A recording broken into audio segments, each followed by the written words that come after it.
Assalamualaikum warahmatullahi wabarakatuh. Izin dokter, perkenalkan saya Pasha Afrilia dengan NPM 240826036 akan memperbaiki nilai pada blok Basic Endocrine dan Metabolism. Pada presentasi MEMEP saya kali ini, saya mengambil judul jaringan adiposa. Nah, jadi jaringan adiposa atau adipose tissue adalah tipe jaringan ikat yang terutama berfungsi untuk menyimpan energi dalam bentuk lemak. Jaringan ini tersebar di berbagai bagian tubuh manusia dan hewan yang memainkan peran penting dalam metabolisme serta keseimbangan energi. Selain itu, jaringan adiposa berfungsi sebagai jaringan endokrin yang aktif yang memainkan peran penting dalam berbagai fungsi serta organ endokrin yang aktif yang memainkan peran penting dalam regulasi berbagai proses fisiologis melalui sekresi hormon dan molekul sinar. Ada dua jenis jaringan adiposa, yaitu jaringan adiposa putih dan jaringan adiposa coklat. Masing-masing memiliki fungsi dan karakteristik yang berbeda. Untuk sel adiposa yang terdapat secara tunggal ataupun berkelompok sering ditemukan di jaringan ikat. Nah, sel-sel ini menyimpan lemak. Jika sel adiposa mendominasi jaringan itu disebut sebagai jaringan adiposa ataupun tectus adipons. Sel adiposa besar memiliki lingkaran sitoplasma yang sempit dan inti sel gepeng di bagian pinggirnya. Pada sediaan histologi, butir lemak besar di dalam sel adiposa telah larut oleh berbagai zat kimia, meninggalkan ruang kosong besar yang sangat luas. Lalu, ada dua tipe jaringan adiposa. Ada jaringan adiposa putih dan jaringan adiposa coklat. Nah, tadi juga kita udah bilang, jadi jaringan adiposa putih itu adalah tipe jaringan adiposa yang paling umum. Sel-selnya dikenal sebagai adiposit yang berisi satu tetes lemak. Jaringan ini berfungsi sebagai penyimpanan energi yang jangka panjang dan juga berperan dalam isolasi termal untuk menjaga suhu tubuh, penyimpanan energi, dan jaringan adiposa putih ini juga berperan dalam produksi hormon yang mempengaruhi berbagai aspek kesehatan. Salah satu hormon utama yang diproduksi oleh jaringan adiposa putih adalah leptin. Leptin ini berfungsi untuk mengatur nafsu makan dan pengeluaran energi. Hormon ini memberikan sinyal ke otak melalui jumlah cadangan lemak yang tersedia, sehingga mengontrol rasa lapar dan metabolisme tubuh.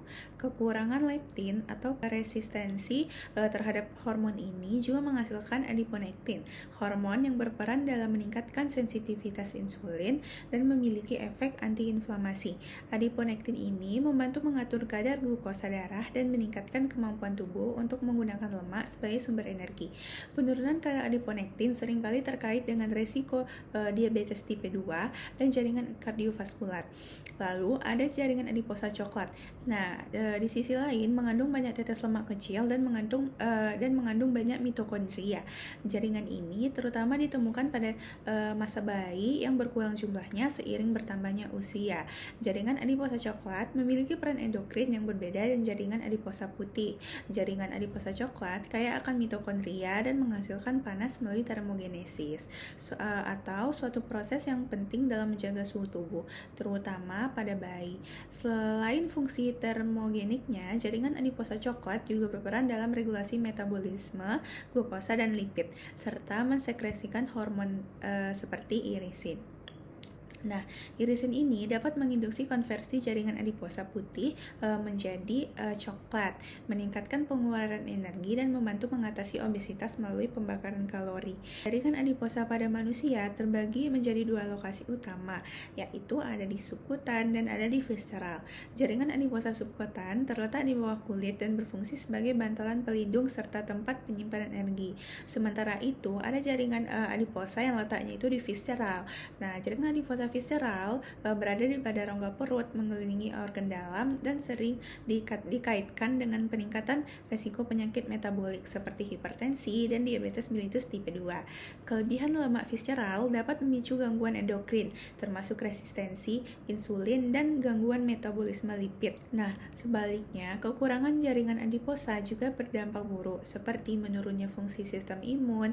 Oleh karena itu, menjaga keseimbangan jaringan adiposa menjadi sangat penting untuk kesehatan metabolik. Nah, selanjutnya ada proses pembentukan jaringan adiposa. Nah, pada proses utama ini yang terlibat di sini adalah proliferasi populasi sel stem dan diferensiasi sel-sel menjadi sel adiposa atau vaskular. Pembentukan jaringan adiposa ini dimulai dari diferensiasi sel mesenkim menjadi preadiposit yang kemudian berkembang menjadi adiposit matang melalui pengaruh faktor transkripsi tertentu. Preadiposit ini kemudian mengakumulasi lipid dalam bentuk droplet lemak sehingga inti sel terdorong ke tepi. Proses ini dikenal sebagai lipogenesis. Adiposit dapat mengalami hipertrofi atau pembesaran sel dan hiperplasia atau penambahan jumlah sel. Secara keseluruhan, jaringan adiposa berperan penting dalam penyimpanan energi, regulasi metabolisme, dan menjaga hemostasis energi tubuh yang dipengaruhi oleh faktor genetik, hormonal, dan gaya hidup. Baik, izin dokter, mungkin segini saja presentasi memep saya yang dapat saya sampaikan. Berikut saya cantumkan beberapa referensi yang saya gunakan untuk menyampaikan materi presentasi memep saya. Bila ada kesalahan, saya mohon maaf dan saya akhiri. Wassalamualaikum warahmatullahi wabarakatuh.